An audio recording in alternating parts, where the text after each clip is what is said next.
kuko ngiye umunsi umwe Kalisa John sinatinya kubivuga ni story ni ibintu byabayeho kandi nawe arabizi yamfotoranye n'umukobwa ndi mu cyumba Kalisa John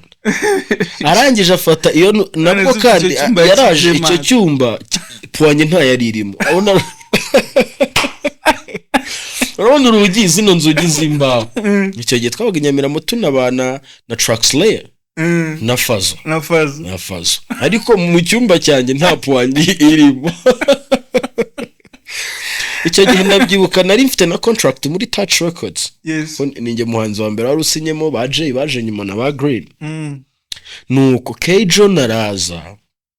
kandi aje no mu bantu b'abavandimwe banjye afata telefone ayicisha afata rya kamera ya telefone ayicisha muri wa munwa